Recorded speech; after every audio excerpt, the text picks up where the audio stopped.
Hello, welcome back. In today's session, we want to implement how we can store username and password using that option, which is Remember Me.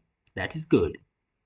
One thing you remember, how we can design this login form, how we can connect with MySQL database. You can watch my previous videos on the video description link. Anyway, let's get started. So, in Java application to store small amount of data, we have Preferences API. Using that API, we can store small amount of data like username, password, remember me, application theme, and so on. Let's import that. Simple import java.util.prefs, and we have preferences class. Let's import that. So thereafter, in the computer system, for each and every user, we have root storage area. We want to access that. So on the Windows, we have registry. On the Linux, we have config file.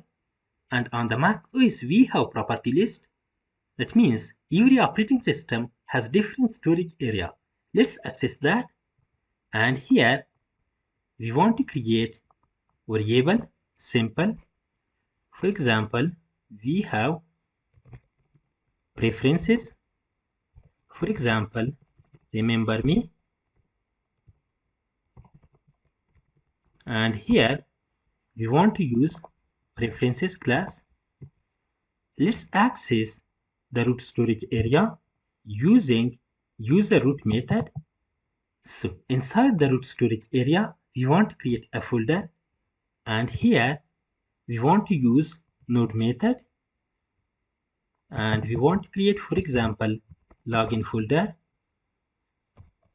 So, and here we created login directory, and you can use any name for the directory. There is no problem. Okay, friends, to know better, this line of the code can be used to access the root storage area of the current system. And now I am using Windows operating system. For the Windows, we have registry. Inside the registry, we created login directory. So, to know better, in the picture, as you can see, we have user. Inside that we have login, which is directory, and inside that we have username, password, and remember me. So thereafter, in the preferences, what we want to store? We want to store username and password. Okay, and here we have login button. When user log into the system, we want to store username and password. Just right click on that. Here we have action event.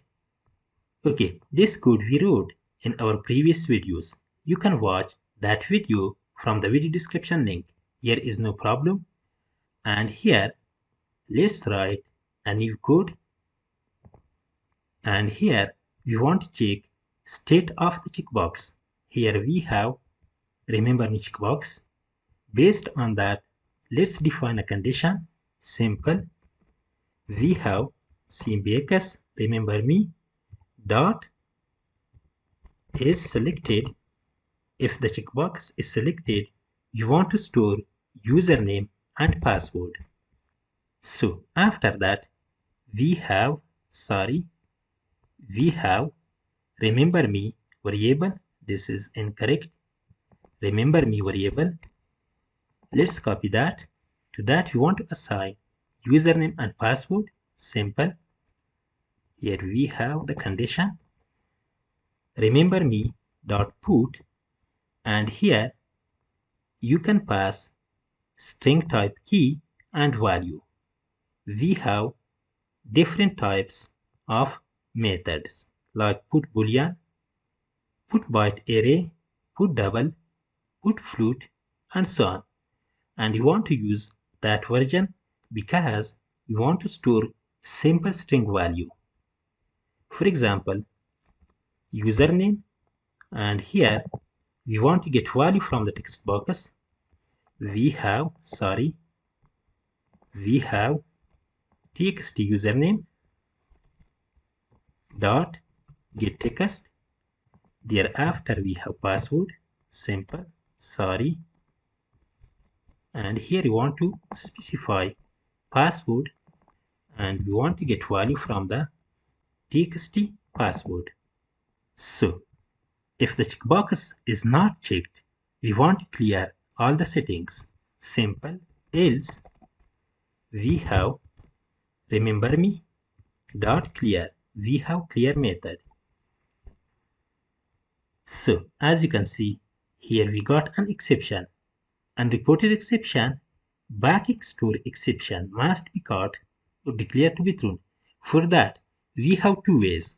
We have throws keyword and we have try catch block. We want to use try catch block because here we defined the catch block and we can assign another type of exception also. There is no problem. Simple. We have backing store exception. We want to handle that. As you can see, the error is fixed. That is good. Okay friends, and here we defined a simple condition based on the checkbox. And here we specified username and its related value, password and its value. Thereafter, let's get the setting when the application is loaded. For that, here we have constructor. We want to write code inside the constructor. And here we have login form constructor. Let's write code inside that. We have username and password. Let's get username. We have txt username dot set text, and here we have remember me preferences. Let's copy that. From that we want to get the value. We have get method. We have username and then we want to get the value. Thereafter we have password. Simple. Sorry, txt password, and here we have password. That is good. After that, what we want to do, we want to check checkbox if the username is not empty. Simple. We have checkbox remember me dot set selected, and here let's define a simple condition.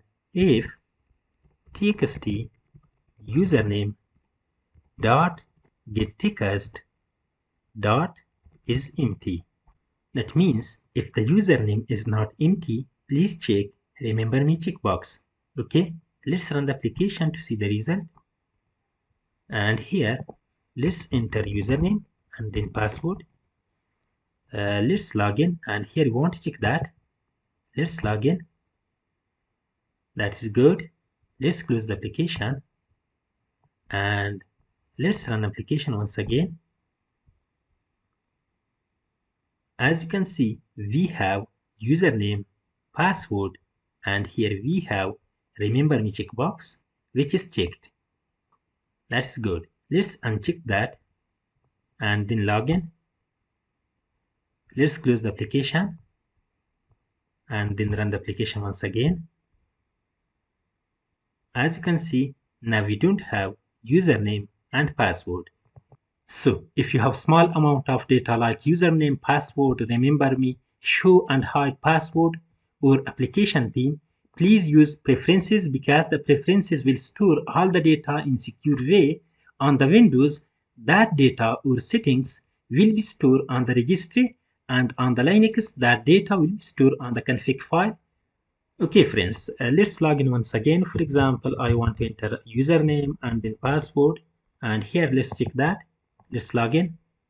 I want to close the application, and here let's log in once again. As you can see, all the settings will store successfully. If you have any questions, you can write them in the comment. Please like, subscribe and share my videos. That is enough for today. Have a good day. See you in the next one.